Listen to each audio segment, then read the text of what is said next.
Assalamualaikum warahmatullahi wabarakatuh. Selamat malam teman-teman. Sekarang saya berada di usaha laundry Ganesh Laundry dengan bersama ownernya dengan Mbak Anissa ya Mbak. Iya, Ini kita mau izin untuk wawancara terkait monggo. manajemen karyawan gitu Mbak. Ya, Boleh, saya silakan. mulai ya Mbak. Ye, Pertanyaan pertama nih Mbak ya. Bagaimana sih Mbak Anissa melihat peran strategis manajemen karyawan dalam membantu organisasi mencapai tujuannya? Mungkin bisa dikasih sekalian contohnya. jadi gini, kalau apa tadi MSDM ya, Ya, manajemen sumber daya manusia, itu memang pada umumnya itu pasti kepake. Meskipun itu di usaha UMKM, apalagi di perusahaan yang besar. Cuman memang skalanya beda.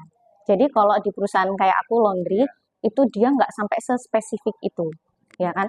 Cuman MSDM itu tetap diperlukan untuk menentukan aku mencari kriteria karyawan seperti apa yang tak butuhkan, terus habis itu eh, untuk job desk-nya. job desk-nya juga sampai aku menentukan berapa besar gaji karyawan Oh iya. tersebut kayak gitu.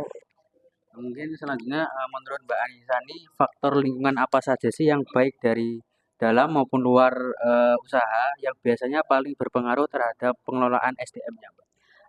Kalau untuk pengelolaan SDM itu bisa ada dua, dari dalam perusahaan sama dari luar perusahaan. Kalau dari dalam itu banyak dari lingkungan kerjanya, gimana gimana apa namanya untuk tempat usahanya. Nah kebetulan kalau untuk di laundry itu kan cukup panas karena dia bukan kantor kan kayak Iya, gitu kan. Apalagi job desk-nya adalah untuk kayak setrika iya. uap, terus benak-benakin mesin mesin pengering dan itu jadi lokasinya tuh cukup panas. Terus habis itu dari segi fasilitas usaha juga, dimana mungkin kita tahu kalau misal di beberapa usaha laundry untuk setrika itu dia tidak diperbolehkan untuk duduk. Jadi Oh, memang dia itu harus berdiri. Kenapa? Karena untuk efisiensi. oh Nah, jadi tapi di tempat saya nggak pakai itu. Kenapa? Karena menurut saya lebih efisien kalau setrikanya duduk. Memang tidak cepat, cuman karyawan itu tidak mudah lelah. oh iya, biar Perbedaannya di situ. betah gitu ya, Biar Mbak. betah kayak Biar jam gitu. kerjanya bisa lama Bisa gitu. lama kayak gitu. Oke. Mungkin selanjutnya menurut Mbak Anissa ini faktor apa saja yang paling mempengaruhi perencanaan SDM dalam sebuah perusahaan, Mbak? Apa tadi? Faktor Faktor apa saja yang paling mempengaruhi perencanaan SDM dalam sebuah perusahaan? Mungkin faktor kayak dibagi ini karyawan ini bisa untuk di bagian apa gitu, Pak. Mungkin ada yang ditaruh di oh kasir, di gitu.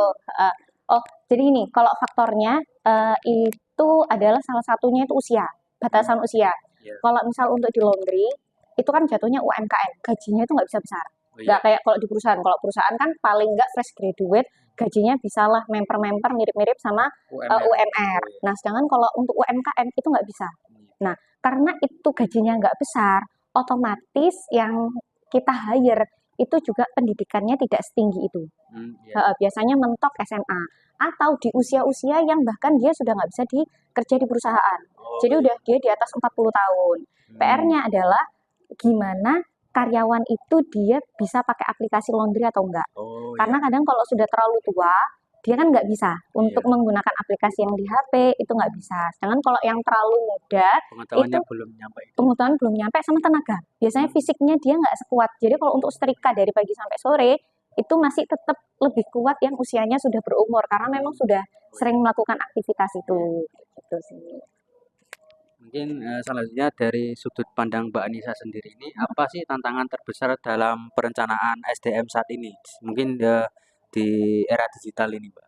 Kalau di era digital ya cuma satu itu aja sih, dia penggunaan aplikasi laundry. Oh, Tentang karyawannya itu dia mampu atau enggak dan mau untuk belajar atau enggak. iya. Cuman memang untuk saat ini susahnya manajemen sumber daya manusia di UMKM usaha kecil kayak gini adalah kadang karyawan itu eh, mendang-mending.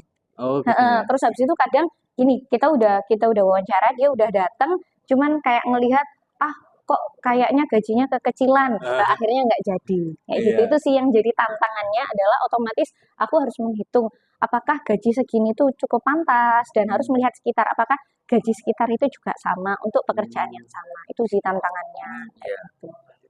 Mungkin selanjutnya dari pengalaman Mbak Anissa sendiri sih, apa yang dimaksud dengan analisis pekerjaan dan mengapa hal ini penting bagi usaha gitu, Mbak?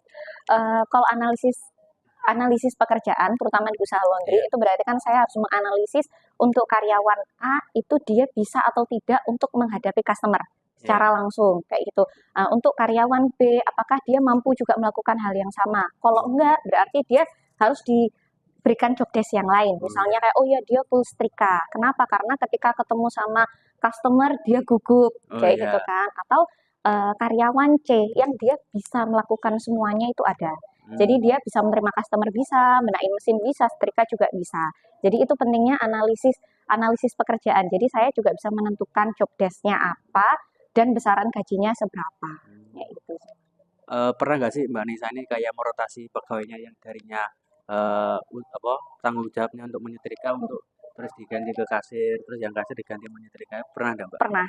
Dan itu kebetulan karena memang ini skalanya masih UMKM. Iya. Saya menuntut karyawan itu untuk bisa semua.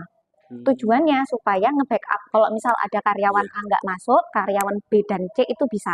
Kayak gitu. Tapi kalau untuk skala laundry yang sudah besar, yang dia memang tersistem seperti mungkin Oxy kayak gitu, dia sudah punya job desk-nya masing-masing dan itu paten biasanya.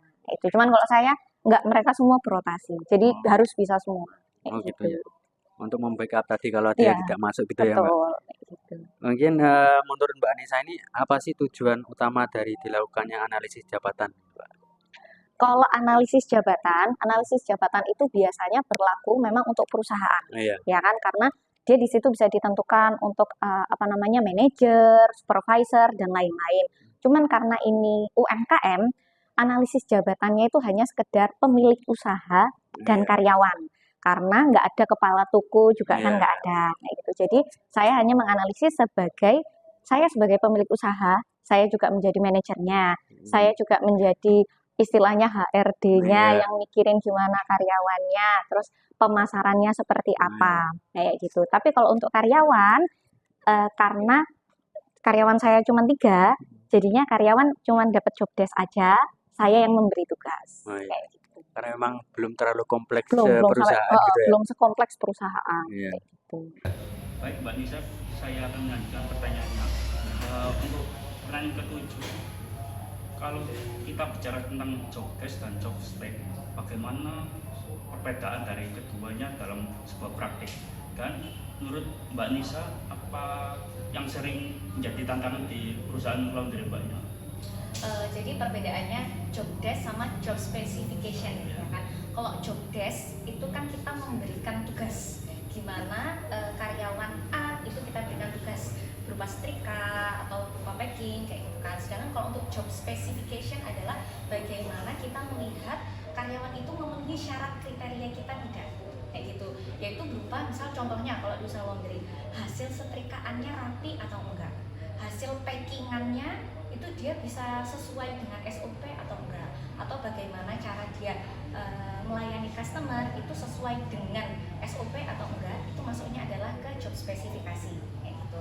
Sedangkan kalau untuk job desk itu kan kita memberikan tugas karyawan A, bagiannya untuk melayani customer gitu. Nah sedangkan untuk tantangannya dimana kalau ini usaha menengah ke bawah dan seperti kita tahu kalau misal karyawan itu gajinya underpaid ya, dia melayani customer itu nggak ramah. Biasanya kadang kalau kita beli sesuatu bisa dilihat kalau misal karyawannya nggak ramah, kita bisa langsung tahu wah underpaid nih kayak gitu. Kenapa? Karena dia bekerjanya itu setengah-setengah kayak gitu. Nah itu yang jadi tantangan kita gimana supaya, karena kalau untuk UMKM kita nggak bisa gaji besar, karena take home kita pun sampai terakhir itu sebenarnya nggak segede itu juga. Jadinya gaji karyawan juga nggak bisa besar, cuman bagaimana dengan gaji tersebut itu bisa dikatakan layak kayak gitu sih, sehingga karyawan juga kerjanya nyaman, terus habis itu dia juga bisa melayani customer, hasil setrikanya bagus kayak gitu. Itu yang PR banget. Untuk selanjutnya, biasanya perusahaan laundry Mbaknya itu mendapatkan calon karyawan itu dari mana sih? Apakah ada cara yang efektif untuk mendapatkan calon karyawan tersebut? Kalau misal untuk calon karyawan, kalau misal kita sebagai mahasiswa nyarinya kan pasti di aplikasi? Ya, di sosmed atau di aplikasi. Aku lupa itu namanya apa? Kayak Jobstreet, kita kan daftar, atau yang kayak gitu, aplikasi kayak gitu. Nah sedangkan kalau untuk UMKM, untuk usaha laundry terutama, biasanya saya carinya tuh di Facebook kayak gitu.